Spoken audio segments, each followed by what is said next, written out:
75 साल का सबसे बुरा दौर झेल रहा है इजराइल। प्रधानमंत्री ने आकर मांगी माफी। इजराइल के प्रधानमंत्री को अपने ही देश में झेलनी पड़ रही है आलोचना।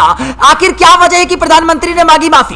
विपक्षी दलों और सहयोगियों की तीखी आलोचना का सामना करने के बाद इजराइल के प्रधानमंत्री बेंजामिन नेतन्याहू ने एक दिन पहले के अपने उस बयान के लिए रविवार माफी मांगी, जिसमें उन्होंने 7 अक्टूबर को वे हमास के हमले को रोकने में नाकाम रहने को लेकर सुरक्षा एजेंसियों को दोषी ठहराया था। नेतन्याहू ने सोशल मीडिया के मंच पर यानी एक्स पर अपना मूल बयान हटाने के तुरंत बाद इसी मंच पर एक पोस्ट में कहा, मैं गलत था। प्रेस वार्ता के बाद मैंने जो बातें कही वो नहीं कहनी चाहिए थी और मैं इसके लिए माफी मांगता हूं। इजरायली प्रधानमंत्री ने आगे कहा, मैं सुरक्षा एजेंसियों के सभी प्रमुख का समर्थन करता हूं।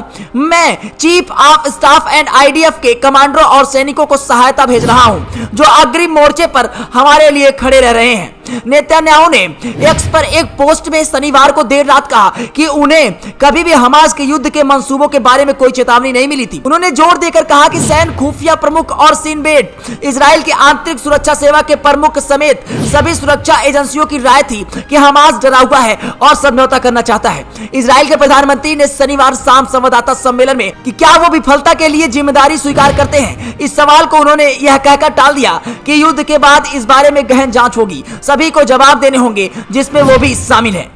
कई सुरक्षा एजेंसियों के प्रमुख ने इस भारी विफलता के लिए जिम्मेदारी स्वीकार कर ली है, लेकिन नेतन्याहू ने इसके लिए खुद को किसी प्रकार के दोषी मानने से इनकार कर दिया है। नेतन्याहू ने इजराइल में लंबे समय तक प्रधानमंत्री पद पर रहे हैं, जो 13 महीने के संक्षिप्त अंतराल को छोड़कर वर्ष 2009 से शीर्ष पद पर हैं। विपक्ष के नेता यायर लैपिड ने कहा कि प्रधानमंत्री ने सुरक्षा और रक्षा एजेंसियों को दोषी ठहराकर अपनी सीमा पार करने का काम किया है। लैपिड ने एक्स पर लिखा, आईडीएफ के सैनिक व कमांडर हमास और हिजबुल्लाह के खिलाफ बहादुरी से लड़ रहे हैं। वो उनका समर्थन करने की बजाय उन्हें दोषी ठहराने की कोशिश कर रहे हैं। लैपिड ने नेतन्याहू से इसके लिए माफी मांगने की मांग की है। इस बीच आईडीएफ ने गाजा में हमास के ठिकाने पर हमले तेज कर दिए और कहा कि उनसे पिछले दिनों समूह के करीब 450 ठिकानों पर हमला किया। आईडीएफ ने कहा कि उनके लक्ष्यों में हमास कॉमन केंद्र, निगरानी चौकी और टैंक रोधी गाइडेड मिसाइल लॉन्च स्थल शामिल है। इजराइल के दक्षिणी हिस्से में किए गए हमास के कायरतापूर्ण हमले में 1400 से अधिक इजरायली मारे गए और लगभग 230 लोगों को बंधक बनाया गया।